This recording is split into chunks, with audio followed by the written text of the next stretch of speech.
بسم اللہ الرحمن الرحیم۔ حضرت ابو ذر غفاری رضی اللہ تعالی عنہ فرماتے ہیں، آقا کریم صلی اللہ علیہ وسلم نے ارشاد فرمایا، ثلاثۃ لا یکلمہم اللہ یوم القیامۃ ولا ینظر الیہم ولا یزکیہم ولہم عذاب علیم، کہ تین آدمی ایسے ہیں جن سے قیامت کے دن اللہ تبارک و تعالی نہ کلام فرمائے گا اور نہ ان کی طرف دیکھے گا اور نہ ہی ان کو پاک فرمائے گا، اور ان کے لیے دردناک عذاب ہے۔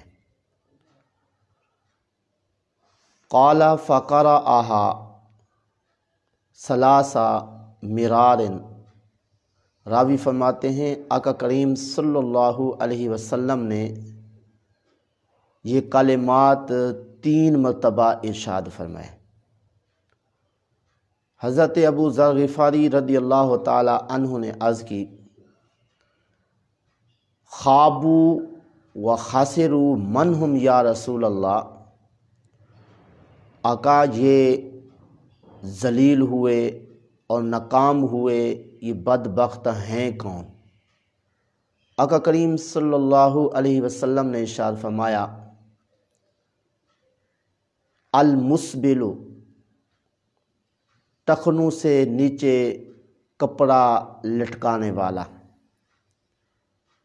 والمنان، اور دے کر احسان جتلانے والا، والمنفق سلعتہ بالحلف الکاذب، فرمایا اپنا سامان جھوٹی قسم کے ذریعے بیچنے والا۔ اس حدیث پاک سے معلوم ہوا کہ 3 شخص ایسے ہیں جن کو قیامت کے دن سخت سزا ملے گی۔ وہ کیا سخت سزا ہے؟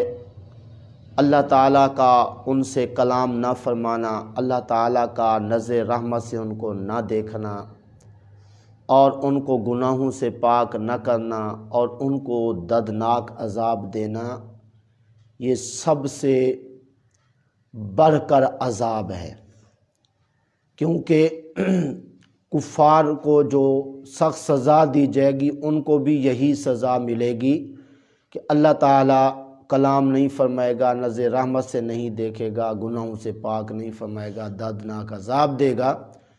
تو اس لیے جو مسلمان یہ 3 کام کرے گا اس کا بھی انجام یہی ہوگا کہ نہ اللہ اس سے کلام فرمائے گا، نہ گناہوں سے پاک فرمائے گا، نہ اس کی طرف دیکھے گا، اس کو دردناک عذاب دے گا۔ لہٰذا احسان کر کے احسان جتلانے والے اور جھوٹی قسم کے ذریعے اپنا مال بیچنے والے اور ٹخنوں سے نیچے کپڑا لٹکانے والے آج کے اس درس سے عبرت حاصل کریں، سبق حاصل کریں۔ آقا کریم صلی اللہ علیہ وسلم نے 3 مرتبہ یہ ارشاد فرمایا کہ 3 آدمیوں کو کیا سزا ہوگی، تو اس لیے ضرور غور کرنا ہوگا اور اس طرح اس سخت عذاب سے، سخت سزا سے بچنے کی کوشش کرنی ہوگی۔ دعا ہے اللہ تعالیٰ کی بارگاہ میں جو کچھ کہا صحیح عمل کی توفیق عطا فرمائے۔